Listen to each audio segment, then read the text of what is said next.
नमस्कार दोस्तों, the engineers class के यूट्यूब चैनल पर आपका हार्दिक स्वागत है। मित्रों, हमारे राष्ट्रपति की जो शक्तियों वाले जो टॉपिक चल रहे हैं उनके अंतर्गत आज जो हमारी जो क्लास रहेगी वो राष्ट्रपति की वित्तीय शक्तियों को लेकर रहेगी। राष्ट्रपति की वित्तीय शक्तियाँ, ठीक है। राष्ट्रपति की कैसी शक्तियों को पढ़ेंगे हम? राष्ट्रपति की वित्तीय शक्तियाँ। तो राष्ट्रपति की वित्तीय शक्तियों को हम शुरू करें, देखते हैं।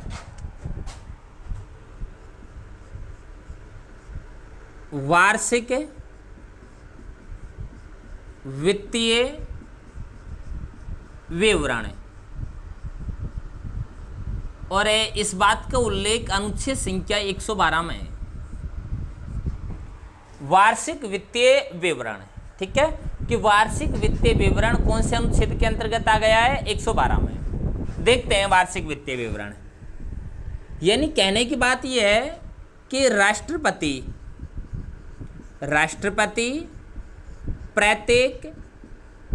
प्रत्येक वर्ष का वार्षिक वित्तीय विवरण प्रस्तुत करवाता है और केंद्र का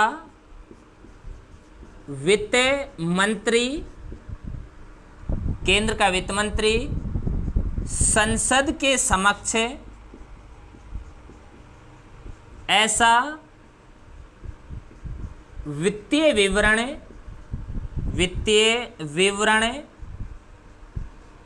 प्रस्तुत करता है, ठीक है। बात को समझें। देखो, वार्षिक वित्तीय विवरण नाम में आ गया वार्षिक, यानी एक वर्ष का वित्तीय विवरण है, पैसों का लेखा जोखा। हम अक्सर इसको कहते हैं बजट, ठीक है, बजट बोलते हैं। ध्यान दें कि आप इसे बजट बोल रहे हैं, लेकिन संविधान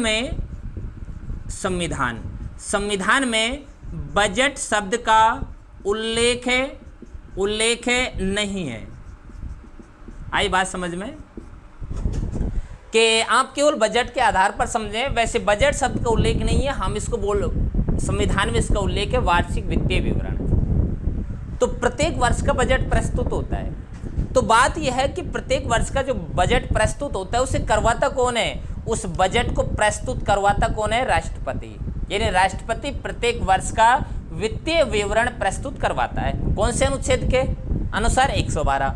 अब बात यह है, केंद्र का जो वित्त मंत्री है वो संसद के समक्ष ऐसा वित्तीय विवरण को प्रस्तुत करता है। भाई, वार्षिक वित्तीय विवरण को प्रस्तुत कौन करवाता है? राष्ट्रपति। और करता कौन है? केंद्र का वित्त मंत्री। किसके समक्ष करता है? संसद के समक्ष करता है। आपकी भाषा में से कह सकते हैं कि बजट को प्रस्तुत कौन करवाता है? प्रस्तुत करवाता है राष्ट्रपति। प्रस्तुत करता कौन है? केंद्र का वित्त मंत्री। कहाँ पर करता है? करता कहाँ पर है? संसद के समक्ष। कौन से अनुच्छेद में लिखी गई बात है? 112 में। ध्यान दें, बजट शब्द का उल्लेख नहीं है, उसकी जगह क्या आता है? वार्षिक वित्तीय विवरण, ठीक है। बातें। दूसरी बात देखो आप, अगली बात देखिए। धन विधेयक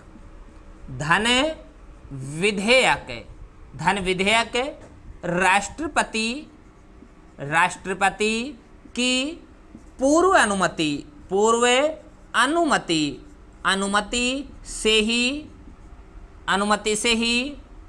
से ही लोकसभा में प्रस्तुत किए जाते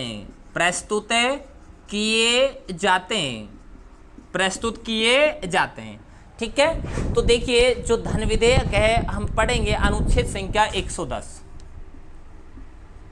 विधेयकों को जब पढ़ेंगे, ठीक है। तो धन विधेयक का एक अलग से एक टॉपिक रहेगा हमारा, है ना। तो धन विधेयक जो है वो राष्ट्रपति की पूर्व अनुमति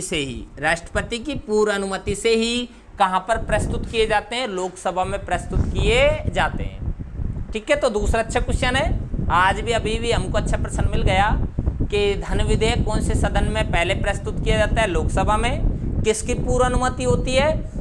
राष्ट्रपति की। किस अनुच्छेद में बातें हैं? 110 में। आगे एक बात देखें,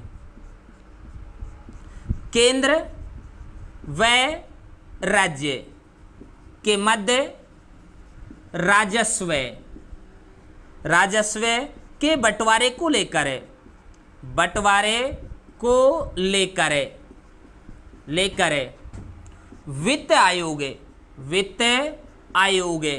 वित्त आयोग का गठन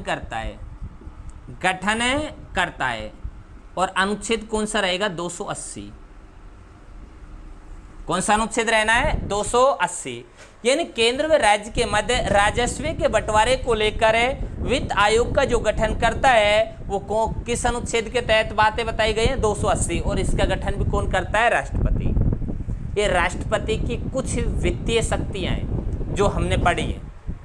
बड़ी सीधी बातें हैं। वार्षिक वित्तीय विवरण राष्ट्रपति की वित्तीय शक्तियों में आता है।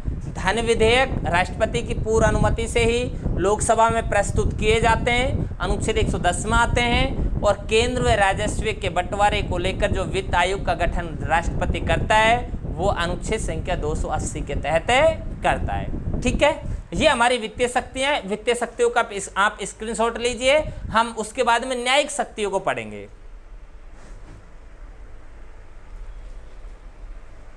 ठीक है, आपने स्क्रीनशॉट ले लिया होगा।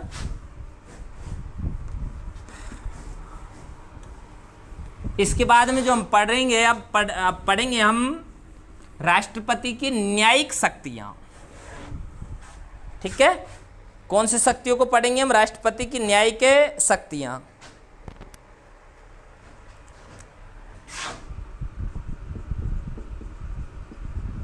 राष्ट्रपति की न्यायिक शक्तियां।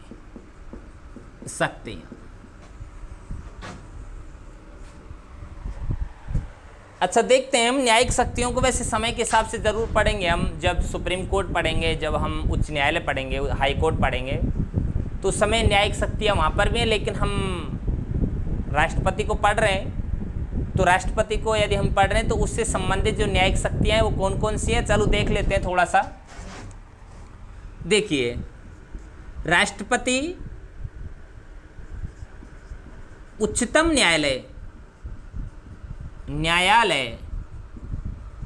उच्चतम न्यायालय के न्यायाधीशों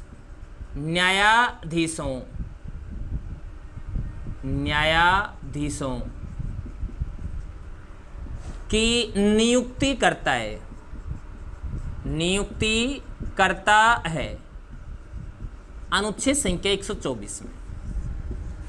ये राष्ट्रपति की एक न्यायिक शक्ति है कि सुप्रीम कोर्ट के जो न्यायाधीश हैं उनकी नियुक्ति राष्ट्रपति करता है, अनुच्छेद संख्या 124। देखो, जब हम सुप्रीम कोर्ट को लेकर आएंगे तो वहाँ पर अनुच्छेद संख्या 124(2) को हम पढ़ेंगे कि राष्ट्रपति सुप्रीम कोर्ट के न्यायाधीशों की नियुक्ति किस प्रकार करता है। पहले किस प्रकार करता था? 1950 से 1974 तक, 1977 तक। ठीक है, उसके बाद में किस प्रकार करता है, कोलेजियम व्यवस्था क्या है, उसके ऊपर भी हम चर्चा करेंगे। सुप्रीम कोर्ट के कुछ मामले आए, न्यायाधीश सुप्रीम कोर्ट सर्वोच्च न्यायालय के न्यायाधीश 1, 2, 3, उनको भी हम पढ़ेंगे। ठीक है, यहाँ पर केवल हम उच्चतम न्यायालय के न्यायाधीशों की नियुक्ति राष्ट्रपति करते हैं, न्यायिक शक्तियों को पढ़ रहे हैं। दूसरा देखें, उच्च न्यायालय के न्यायाधीशों की नियुक्ति करता है अनुच्छेद संख्या 217। ठीक है, इसको भी हम पढ़ेंगे जब उच्च न्यायालय को पढ़ेंगे। तो इन दोनों की नियुक्ति राष्ट्रपति करता है, ये राष्ट्रपति की न्यायिक शक्तियों के अंतर्गत आते हैं। देखिए, राष्ट्रपति की परामर्शदात्री क्षेत्राधिकार अनुच्छेद संख्या 143। राष्ट्रपति की परामर्शदात्री क्षेत्राधिकार जो है वो कौन से अनुच्छेद के अंतर्गत आता है? अनुच्छेद संख्या 143 के अंतर्गत आता है। क्या कहता है ये परामर्शदात्री क्षेत्राधिकार? देखो इसकी बातों को समझे हम। राष्ट्रपति है, राष्ट्रपति परामर्श मांग रहा है, परामर्श, और परामर्श मांग किससे रहा है? सुप्रीम कोर्ट से रहा है। यानी राष्ट्रपति परामर्श किससे मांगेगा? सुप्रीम कोर्ट से मांगेगा। तो देखिए दो प्रकार के परामर्श हैं, एक है सार्वजनिक महत्व का परामर्श, सार्वजनिक महत्व का परामर्श, और दूसरा है संवैधानिक महत्व का परामर्श, संवैधानिक महत्व का परामर्श। ठीक है, यानी राष्ट्रपति परामर्श किससे मांग रहा है? सुप्रीम कोर्ट से। तो सबसे पहले हम सार्वजनिक महत्व के प्रश्न को देखते हैं कि राष्ट्रपति ने कोई सार्वजनिक महत्व के बिंदु पर सुप्रीम कोर्ट से परामर्श मांगा। सार्वजनिक महत्व है, कोई भी बिंदु हो सकता है, कि किसी सार्वजनिक महत्व के बिंदु पर राष्ट्रपति ने सर्वोच्च न्यायालय से परामर्श मांगा, तो सर्वोच्च न्यायालय ने परामर्श, जो सर्वोच्च न्यायालय वो परामर्श दे भी सकता है और नहीं भी दे सकता। यानी किसी सार्वजनिक महत्व के बिंदु पर यदि राष्ट्रपति सुप्रीम कोर्ट से परामर्श मांगता है तो सुप्रीम कोर्ट परामर्श दे भी सकता है और परामर्श नहीं भी दे सकता।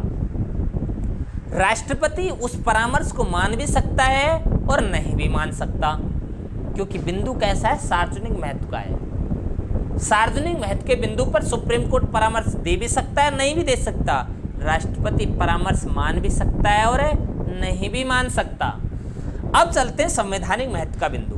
अब बिंदु कैसा है? संवैधानिक महत्व का बिंदु है, और संवैधानिक महत्व के बिंदु पर राष्ट्रपति ने सुप्रीम कोर्ट से परामर्श मांगा। कैसे बिंदु पर मांगा? संवैधानिक, जो संविधान में लिखा गया है। तो सुप्रीम कोर्ट संविधान का अंतिम व्याख्याकार है। ठीक है, ये लाइन को पकड़ोगे, संविधान का अंतिम व्याख्याकार, संविधान का अंतिम व्याख्याकार, संविधान का रक्षक सुप्रीम कोर्ट ही है। तो संविधान का अंतिम व्याख्याकार कौन है? सुप्रीम कोर्ट है। और सुप्रीम कोर्ट से परामर्श किसने मांगा है? राष्ट्रपति ने मांगा है। कैसे बिंदु पर? संवैधानिक महत्व के बिंदु पर मांगा है। तो सुप्रीम कोर्ट परामर्श देगा और राष्ट्रपति ऐसा परामर्श मानेगा।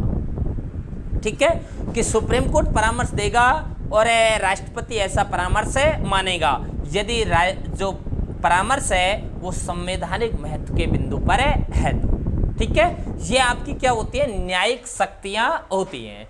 तो न्यायिक शक्तियां, और आपने क्या पढ़ ली है? वित्तीय शक्तियां। पहले आपने वित्तीय शक्तियां पढ़ी और अब न्यायिक शक्तियां पढ़ी।